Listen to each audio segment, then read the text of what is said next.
Cute baby அத்தியாயம் 8. நான் உங்கள் சுராமிகா. கார்த்தியின் கண்கள் கலங்கியது. டேய், என்னமாடா கார்த்தி? பிரியாவை நீ நினைச்சு கவலைப்படாத, நான் அவளை பாத்துக்கிறேன்டா. நீ உன்னோட பிரச்சனையை முடிக்கிறதுக்கு வழிய பாரு. அதுக்கப்புறம் பிரியாவை பத்தி யோசிடா.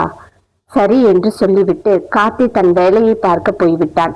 கொஞ்ச நேரம் அதே இடத்தில் உட்கார்ந்து அன்புக்கு அடுத்து என்ன செய்ய வேண்டும் என்று யோசிக்க ஆரம்பித்தவனுக்கு பிரியாவின் நினைவுகள் ஓடியது. அவள் செய்யும் ஒவ்வொரு வேலையும் ரசித்தான். அதை நினைக்கும் போது அவன் மனம் லேசான மாதிரி இருந்தது. ஏதோ ஒரு புதுவிதமான சந்தோஷம் அவனுக்கு வந்து போனது. ஆனா காலையில் வரும்போது அவள் வெறும் தரையில் படுத்திருந்தது ஞாபகம் வந்தது. மனசுக்கு கொஞ்சம் கஷ்டமாக இருந்தது. உடனே தன்னுடைய அலைபேசியை எடுத்தான். அவளுக்கு தேவையான உணவுகளை வரவழைத்து அந்த உணவு அவள் கையில் கிடைக்கும் மாதிரி செஞ்சான். அவன் சொன்ன மாதிரியே உணவை கொண்டு போய் அந்த கதவு எண்ணுக்கு முன்னால் நின்று மறுபடியும் அன்புக்கு அழைப்பு கொடுத்தான். அன்பு அழைப்பை எடுத்து, சரி நீங்க போய் சேர்ந்துட்டீங்களா, இப்ப கதவை தட்டுங்க என்று சொன்னவுடன் கதவை தட்டிக்கிட்டே நின்றான். உள்ளே இருந்து யாரோ வெளியே திறக்க அது திறக்கல. உடனே ஜன்னலை திறந்து பார்த்தால் பிரியா. ஐயா, ஒரு பொண்ணு ஜன்னலை திறந்து பார்க்கிறா என்று சொல்ல, அவளிடம் அலைபேசியை கொடுங்க சொன்னான் அன்பு. அவனும் அலைபேசியை கொடுக்க அவளும் ஜன்னல் வழியா வாங்கி பேச ஆரம்பித்தாள். ஏய், உனக்கு உணவு வரவழைச்சிருக்க, காலையிலேயும் மத்தியான உணவும் வந்துடும். அந்த மேஜை மேல சாவி வச்சிருக்கேன், அதை எடுத்து வச்சுக்கோ. அந்த சாவி இருந்தாதான் கதவை திறக்க முடியும். திறந்து அதை வாங்கிட்டு உள்ள போய் மறுபடியும் அதே மாதிரி பூட்டிக்கோ. கதவை திறந்து வைக்காத. உனக்கு புரியுதா என்று கேட்க அவள் சரி என்று தலையாட்டினாள். ஏதாவது பதில் பேசு, என்ன பண்ணிட்டு இருக்க?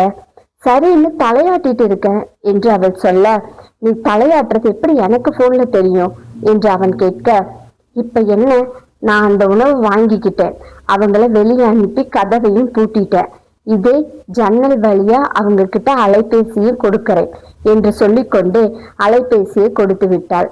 ஐயா, அவங்க அலைபேசி என்கிட்ட தந்துட்டாங்க என்று அவன் சொல்ல, ரொம்ப நன்றிங்க, மதிய உணவுக்கும் கொண்டு வந்து கொடுத்துருங்க என்று சொல்ல, சரி என்று அவனும் சொல்லி அழைப்பை வைத்து விட்டான். அன்பு இப்போதுதான் அவனுடைய மனசு லேசாக இருந்தது மாதிரி உணர்ந்தான். உணவை வாங்கி கொண்டு போய் மெத்தையில் உட்கார்ந்து யோசிக்க ஆரம்பித்தாள்.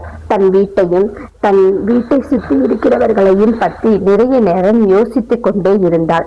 வீட்டில் இருக்கிறவங்க கிட்ட அலைபேசியில் பேச அவளுக்கு ஆசை வந்தது. ஆனா யார்கிட்ட இருந்து அலைபேசியை வாங்கி பேசுவது? மாமாவும் தன்கிட்ட பேசலைன்னு வருத்தத்துடனே அங்கேயே உட்கார்ந்திருந்தாள். பாவம் மாமா என்ன செய்யுதோ, மாமா கூட அவங்க பேசினாங்களோ என்னமோ தெரியல என்று அதையும் சேர்த்து யோசித்தாள். தனிமையில் இருப்பதால் பலதையும் யோசிக்க ஆரம்பித்தாள். இந்த வீட்டுக்காரர் என்னடானா ஒரு தாலி என் கழுத்துல கட்டிக்கிட்டு என்னை ஆட்டி படைக்கலான்னு நினைக்கிறாரே. அவர் அப்படித்தான் நினைக்கிறான்னு நான் நினைக்கிறேன். அதனாலதான் அவர் இந்த வீட்டுக்கு கூப்பிட்டுட்டு வந்திருக்கான். என்ன செய்யறது? அவன் சொல்றதெல்லாம் கேட்க வேண்டியதா இருக்கு. இந்த உணவை யார் சாப்பிடுவா? இதை எந்த எண்ணெயில் சமைச்சாங்கன்னு தெரியல. சமையல் அறையில் எனக்கு தேவையானதை வாங்கி கொடுத்தா நானே செஞ்சு சமைச்சு சாப்பிட்டு போறேன். எனக்கு இது பிடிக்கவே இல்லை. இந்த மூட்டையை தள்ளி வச்சாள். டே மாமா, உன்னை காப்பாத்த போய் நான் சிக்கலில் மாட்டிக்கிட்டேன். நீ எல்லாம் மனுஷனே கிடையாது மாமா. ஒரு பொம்பளை பிள்ளைய கையை நீட்டி என் கண்ணு முன்னாடியே நீ அடிக்கிற.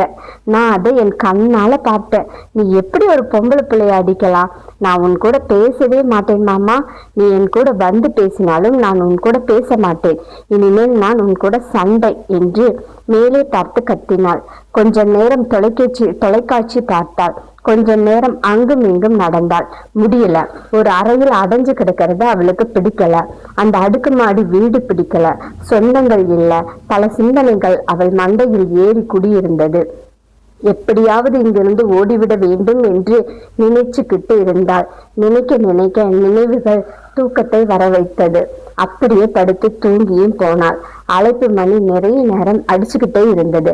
ஆனா யாரும் வந்து கதவை திறக்கல. ஒரு பக்கம் அன்புக்கு கோபமாக வந்தது. இன்னொரு பக்கம் அந்த கோபத்தை காட்ட முடியாத அளவுக்கு சினேகாவும் கார்த்தியும் பக்கத்தில் இருந்தார்கள். தன் வீட்டு கதவை திறக்க போகும்போது கார்த்தி அன்பை கூப்பிட்டு அவ தூங்கி இருப்பான்னு நினைக்கிறேன். தூங்குனா இப்படித்தான், எந்திரிக்கவே மாட்டாள். அவளுக்கு யாரையும் ஞாபகம் இருக்காது. கொஞ்ச நேரம் கழிச்சு அவளே எந்திரிச்சு கதவை திறப்பாள். அப்ப போய்க்கோ, இப்ப இங்க வா என்று தன்னுடைய வீட்டிற்கு கூட்டி கொண்டு போனான். இவன் திட்டிக்கிட்டே உள்ளே வந்தான். டேய், இன்னும் வேற என்னெல்லாம் பழக்கம் இருக்குடா அவளுக்கு, ரொம்ப கஷ்டம். இவளை எல்லாம் ஒருத்தன் கட்டிக்கிட்டு போய் எப்படிடா வாழ்க்கை நடத்த போறான்? இப்படி அடப்படுத்து தூங்குவா? தூங்குனா என்ன நடக்குதுன்னு தெரிய வேண்டாமா ஒரு பொம்பளை பிள்ளைக்கு? அவளை விடுதா, அவ சின்ன வயசுல இருந்தே அப்படித்தான். எங்க வீட்டுல அண்ணா, அப்பா, அம்மா யாரோ ஒருத்தர் இருந்துட்டே இருப்பாங்கடா. அந்த நம்பிக்கையில நல்லா படுத்து தூங்குவா. அதுதான் இங்கேயும் வருது. போக போக சரியா போயிடுந்தான். ஸ்னேகாவுக்கு அவன் பேசுவது கஷ்டமாக இருந்தது. அவளை பத்தி பேசக்கூடாதுன்னு அவள் மனம் ஏங்கியது. ஆனாலும் எதுவும் சொல்லாமல் அமைதியாக இருந்தாள். வானம் இருட்ட ஆரம்பிக்க பிரியா மெல்ல கண்ணை திறந்து பார்த்தாள். அறையெல்லாம் இருட்டு இருந்தது. மெல்ல எழுந்து விளக்கை போட்டுக்கிட்டு கதவை திறந்தாள். ஒரு மாதிரி இருந்தது. இன்னும் யாரும் வரலையா என்று யோசித்தபடியே வெளியே வர எதிரில் இருந்த கதவு திறந்திருந்தது. அவள் பாட்டுக்கு மறுபடியும் உள்ளே நுழைந்தாள். அந்த வீட்டுக்குள் கொஞ்சம் பயமாக இருந்தது. இருட்டி விட்டது. இன்னும் யாரும் நமக்கு தெரிஞ்சவங்க இல்லையே என்று கொஞ்சம் பயந்து போய் அந்த வீட்டுக்குள் வந்தவள் மாமா மாமா என்று கூப்பிட்டு கொண்டே வந்தாள். அவள் உள்ளே வரவும் ஸ்னேகா முன்னால் வந்து நின்றாள். ஸ்னேகாவை பார்த்ததும் ஒரு நிமிடம் பயந்தவள் தைரியத்தை வர வைத்துக்கிட்டு அதே இடத்தில் நின்றாள். உனக்கு என்ன பிரச்சனை? இப்ப எதுக்கு மாமா மாமான்னு சொல்லிக்கிட்டு இங்க வர? அது ஒன்றும் இல்லை, மாமா கிட்ட கொஞ்சம் பேசணும் என்று பயந்து கொண்டே சொல்ல, என்ன பேசணும்? இன்னும் எங்களை பிரிக்கிறதுக்கு என்னெல்லாம் உண்டோ அதெல்லாம் செய்ய போறியா? உனக்கு தான் அந்த வீட்டில் போய் இருன்னு சொல்லியாச்சு, அப்புறம் ஏன் எங்களை தொந்தரவு பண்ணுற? தயவு செஞ்சு நாங்கள் நிம்மதியாக வாழணும்னு நினைக்கிறேன். இங்கே பாரு, எனக்கு நல்லா புரியுது, நீ எங்களுக்காக தியாகம் பண்ணியிருக்க. அதுக்காக நான் என் புருஷன் உனக்கு கொடுக்க முடியாது. நானும் கேட்கவே இல்லையே. அது மட்டும் இல்லாமல் மாமா என் கழுத்தில் தாலி கட்டல, அன்பு தானே தாலி கட்டினாரு. அப்படி இருக்கும்போது நீங்கள் ஏன் பயப்படுறீங்க என்று அவள் கேட்க, உனக்கு தெரியுமா அன்பு தான் தாலி கட்டினதுன்னு? கார்த்தியும் அன்பும் அதிர்ந்து போய் பார்த்தார்கள். அவளுக்கு தெரியுமாமாடா என்று கேட்க, கார்த்தி எந்த பதிலும் சொல்லாமல் பிரியாவை பார்த்தான். என் கழுத்துல யார் தாலி கட்டுறாங்கன்னு கூட எனக்கு தெரியாம இருக்குமா? என்னதான் முகம் மறைச்சாலும் தண்ணிக்குள்ள முகம் பார்க்கும்போது யாரோட முகம்னு தெரியத்தான் செய்யும். அப்ப முதலில் எனக்கு தானே தெரியும் என்று அவள் சொல்ல, அப்ப தெரிஞ்சுதான் கழுத்துல நீட்டினியோ என்று ஸ்னேகா கேட்டார். ஆமா, இனி என்ன பண்ண முடியும்? மாமா உங்களை கல்யாணம் பண்ணியாச்சு, அப்புறம் எப்படி என்ன கல்யாணம் பண்ண முடியும்? ஆனால் இப்படி செய்வாங்கன்னு தெரியாது. நான் ஒன்றும் உங்கள் வாழ்க்கையை பறிக்க வரல. எங்கள் வீட்டுக்கு ஃபோன் பண்ணணும், அதனால் மாமா கிட்ட ஃபோன் வாங்க வந்தேன். எதுவுமே வாங்க வரக்கூடாதுன்னா என்னாலெல்லாம் அப்படி இருக்க முடியாது. நான் போகிறேன் என்று சொல்லிக்கொண்டு வெளியே போய்விட்டாள் பிரியா. ஸ்னேகா கார்த்தியை பார்க்க கார்த்தி ஒன்றும் சொல்லாமல் அவனுடைய அறையை சென்று விட்டான்.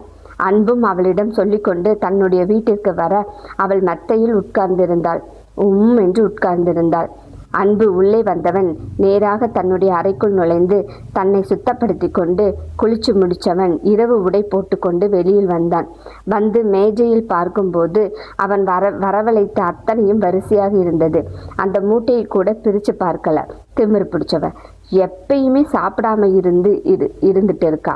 சாப்பிடாம எப்படி உயிர் வாழ்றா என்று யோசிச்சபடியே அவனை பார்த்தவன், குட்டிச்சாத்தான், இப்போ எதுக்கு நீ உம்முன்னு உட்காந்துட்டு இருக்கிற? தேவையில்லாமல் நீ ரொம்ப பண்ணுற. ஏன் இதெல்லாம் நீ சாப்பிடலை என்று அவளிடம் கேட்க அவள் அதிர்ச்சியாக அவனை பார்த்தாள். மக்களே, இந்த கதை உங்களுக்கு பிடிக்கும் நான் நம்புகிறேன். டெய்லியும் மாலை 6 மணிக்கு அப்லோட் ஆயிடும். தயவு செஞ்சு இந்த கதையை படிங்க. சப்ஸ்கிரைப் பண்ணிவிட்டு படிங்க. அப்போ தான் நான் போடுற ஒவ்வொரு கதையும் உங்களோட நோட்டிஃபிகேஷனில் வரும். பெல் ஐக்கானை தட்டிக்கோங்க, ஷேர் பண்ணுங்கள். எல்லாருக்கும் இந்த கதை படிக்கட்டும். கமெண்ட் செக்ஷனில் கமெண்ட் போடுங்க இந்த கதையை பற்றி. நன்றி.